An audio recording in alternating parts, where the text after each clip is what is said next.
Hello বন্ধুরা, পেটুক পুরাণ চ্যানেলে তোমাদের সবাইকে স্বাগত। আজ ক্র্যাব মশালার একটা কুইক রেসিপি নিয়ে এলাম। ঝটপট স্বাদের এই ক্র্যাব মশালা তোমরা বাড়িতে বানাও আর খেয়ে বলো আমায় কেমন হয়েছে। সেই সঙ্গে চ্যানেলটা সাবস্ক্রাইব আর শেয়ার করতে কিন্তু ভুলো না। আজ বানাচ্ছি চটজলদি কাঁকড়ার ঝাল। বেশি কাঁকড়া নেই এখানে, মাত্র দুটো, সেই জন্য ছোট্ট একটা সসপ্যান নিয়ে নিয়েছি। এটাতে জেনারেলি ডিম ভাজা ছাড়া আর কিছু হয় না। তাই ভাবলাম এত অল্প কাঁকড়া, তাই জন্য এর থেকে বেশি কিছু লাগবে না, এর থেকে বেশি জায়গা লাগবে না। কাঁকড়াগুলোকে ফার্স্টেই ধুয়ে কেটে নেওয়া হয়েছে, পরিষ্কার করে নেওয়া হয়েছে। তারপরে নুন হলুদ মাখিয়ে রাখা ছিল, সেটাকে আমি এখন ভাজছি। কাঁকড়া একটুখানি মানে খুব বেশি ভাজতে হয় যে তা নয়, কারণ একটুখানি ভাজলেই এটা এরকম লাল লাল হয়ে যায়। তো যাই হোক, আর একটু ভাজা হোক, তারপরে আবার দেখাচ্ছি বাকিগুলো কীভাবে করছি। কাঁকড়াগুলো ভাজা হয়ে গেছে। এইবারে আমি প্রথমেই যেটা দেবো সেটা হচ্ছে, আমি এটা সাদা তেলেই বানাচ্ছি আজকে, সর্ষের তেলে করছি না। তো প্রথমেই কাঁকড়া ভাজা যে তেলটা ছিল সেটাতেই আমি দেব হচ্ছে একটু চিনি। তেলের উপরে প্রথমেই চিনিটা একটু ক্যারামেলাইজ করে নিলে তাহলে রান্নার রঙটা ভীষণ ভালো আসে। আজকে এই রান্নাটায় আমি টমেটো দিচ্ছি না, তার কারণ হচ্ছে আমার কাছে ভীষণ সুন্দর সুন্দর গন্ধরাজ লেবু আছে। তো সেই গন্ধরাজ লেবু দিয়ে কাঁকড়ার ঝালটা সাদা ভাত দিয়ে মেখে খেতে দারুণ লাগবে, দুর্দান্ত লাগবে। তো চিনিটা একটু গলিয়ে নিচ্ছি।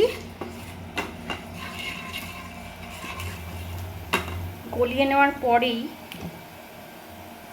দিয়ে দিচ্ছি হলুদ।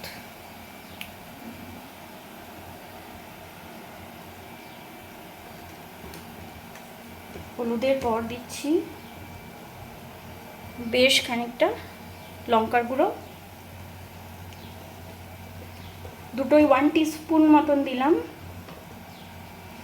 এইটা আগে তেলে ভালো করে মিক্স করে নেব।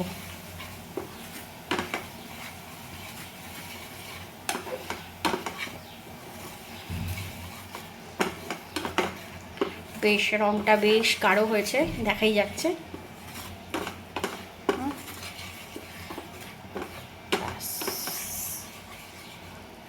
আচ্ছা, এর উপরে দেবো হচ্ছে, আমি একদম লো আঁচে রেখেছি এটা।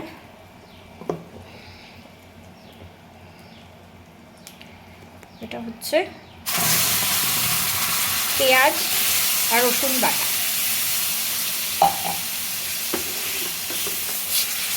আদা বাটাটা একটু পরে দেবো।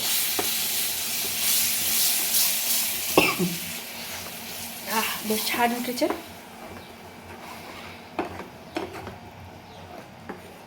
তো পেঁয়াজ আর রসুন বাটা এটা একটু মানে সুন্দর করে ভাজা হোক। এখানে আমি একটা মিডিয়াম পেঁয়াজ দিয়েছি আর 10-12 কোয়া রসুন দিয়েছি। ঝাল ব্যাপারটাতে রসুনের পরিমাণটা একটু বেশি হলে আমার খেতে ভালো লাগে। শুকনো শুকনো হয় তো শুকনো শুকনো ব্যাপারটাতে একটু যদি রসুনের পরিমাণটা বেশি থাকে তাহলে বেশ ভালো লাগে। আচ্ছা, এর মধ্যে আমি দিয়ে দিচ্ছি হচ্ছে 1/2 টিস্পুন জিরে গুঁড়ো, ভাজা জিরে গুঁড়ো, সরি, ঘরে ভেজে নিয়েছি। আর সেই সঙ্গে দিয়ে দেব হচ্ছে নুন, স্বাদ মতো, কে কতটা খায় সেটা ডিপেন্ড করছে। নুনটা বুঝে দিতে হবে, তার কারণ আমরা অলরেডি কাঁকড়াতে মাখিয়ে রেখেছিলাম। আচ্ছা, এইটা একটুখানি জাস্ট মিক্স করে দিলাম। এই মুহূর্তে কোনো জল টল কিচ্ছু দিচ্ছি না, কারণ এটা বাটার সময় আমি জল দিয়েছিলাম অল্প, সেই জন্য এখন কোনো জল দিচ্ছি না। এটা জাস্ট একটু ভাজা হোক।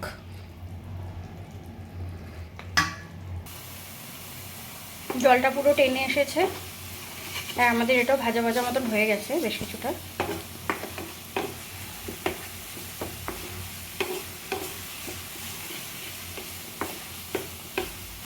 তেলটা আস্তে আস্তে ছাড়া শুরু করবে, কিন্তু তার আগেই আমি দিয়ে দেব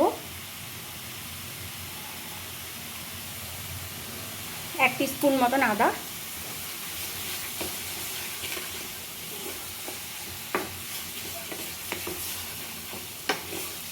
নেড়ে নিয়ে ভালো করে মিক্স করে নেব।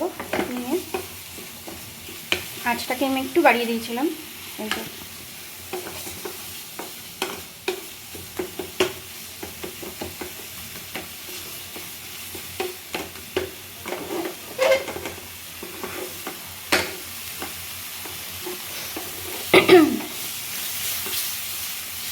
ঝাল রান্নাটাতে মশলা কষানোটাই মেন।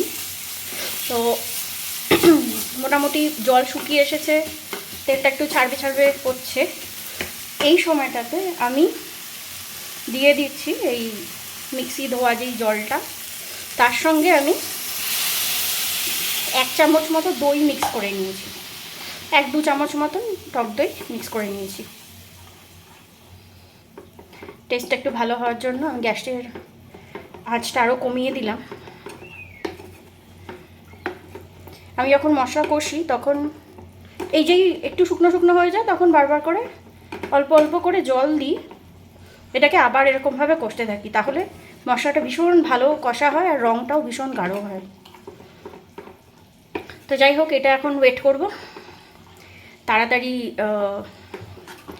জলটা শুকিয়ে গিয়ে টেনে নিয়ে আবার তেলটা ছাড়া শুরু করবে। চলো এটাকে একটু রান্না হতে দিই, গ্যাসটা একটু বাড়িয়ে দিই, হাই ফ্লেমে করে দিলাম, এটা ফুটছে এবার। এই মশলাটা অনেকটা শুকিয়ে এসছে, তেল ছাড়তে শুরু করেছে। হ্যাঁ, দুর্দান্ত রং হয়েছে একটা।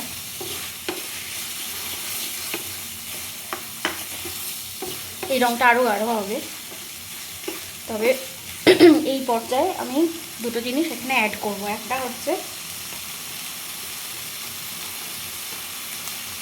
হাফ টিস্পুন মতন গরম মশলার গুঁড়ো, এটা সবাই পরে দেয়, কিন্তু আমি একটু আগে দিই যাতে এইটা মশলার সাথে রান্নাটা হয়, ঠিক আছে। আর যখনই এই একটু শুকনো শুকনো গা মাখা মাখা একটা গ্রেভি যখন হয়, বা তেল ঝাল এই ধরনের যে কোনো ডিশ, সেটার মধ্যে একটু সর্ষে তেলের ফ্লেভারটা না হলে ঠিক জমে না। সেই জন্য আমি ওই 1 টিস্পুন মতো সর্ষের তেল দিলাম।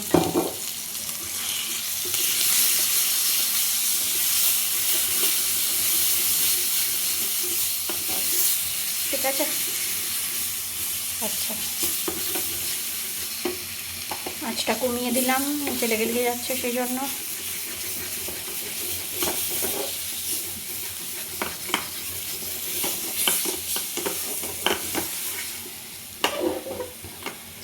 খুব ছোট এই ফ্রাইং প্যানটা, এটা মানে এক হাতে হ্যান্ডেল করাটা খুব ডিফিকাল্ট, যেহেতু আমি আরেক হাতে ক্যামেরা ধরে রয়েছি, সেই জন্য সব এক হাতেই করতে হচ্ছে এখন। এই পড়ে যাস না। আচ্ছা, আমি একটা একটা করে এবার এই পিসেসগুলো দিয়ে দিচ্ছি।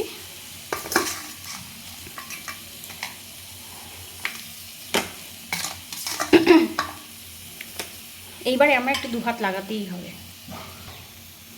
আচ্ছা, পুরো মশলার সঙ্গে এই কাঁকড়ার ভাজা এটা মিক্স করে তারপরে চলে এলাম, যাতে এটা ভালো করে কষানো হতে পারে।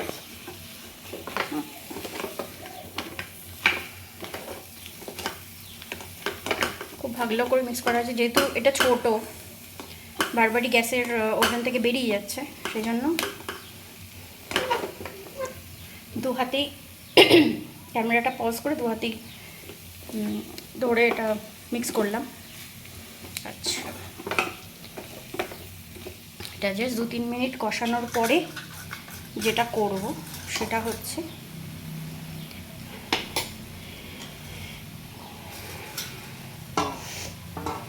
যেই বাটিতে কাঁকড়াটা মিক্স করেছিলাম হলুদ আর নুন দিয়ে, সেই বাটি ধোয়া জলটা আমি এখানে দিলাম, কারণ এই বাটিতে প্রচুর মশলা লেগে রয়েছে অলরেডি। দিয়ে দিলাম, আর একটু জল দিচ্ছি, টোটাল 1 কাপ মতো জল দিলাম। দিয়ে এবার এটাকে মিক্স করে একটু ফুটতে দেবো,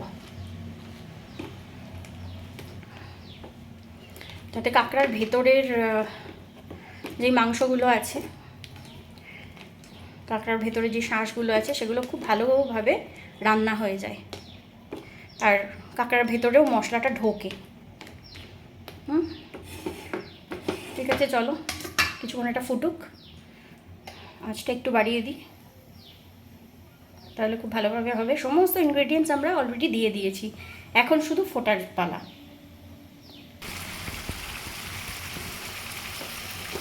জলটা অনেকটা শুকিয়ে এসেছে, এবার বেশ একটা মাখো মাখো ব্যাপার চলে এসেছে। তো এই মুহূর্তে আমাদের তো আর কিছু দেওয়ার নেই, কারণ লাস্টে যেটা জেনারেলি দেওয়া হয় সেটা আমরা দিয়ে দিয়েছি আগে, গরম মশলা। তবে হ্যাঁ, একটা জিনিস অ্যাড করব, যাতে টেস্টটা আরেকটু বেড়ে যাবে। Just a minute. ইয়েস, অল্প একটু ঘি।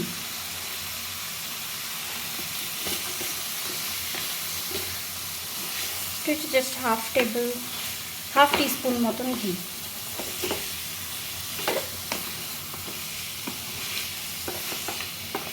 এইটাই রিচনেসটাকে আরেকটু বাড়িয়ে দেয়।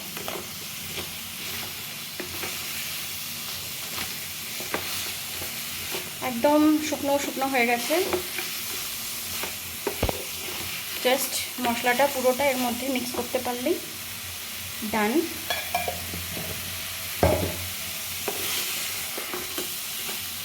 এবার প্লেটিং।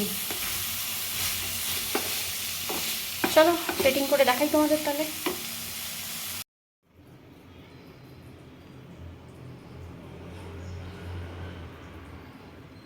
দুর্দান্ত স্বাদের কাঁকড়া চটজলদির রেসিপি দিয়ে দিলাম। এবার বানাও আর খাও, আর আমায় কমেন্ট করো, কমেন্ট করে জানাও তোমাদের কেমন লাগলো।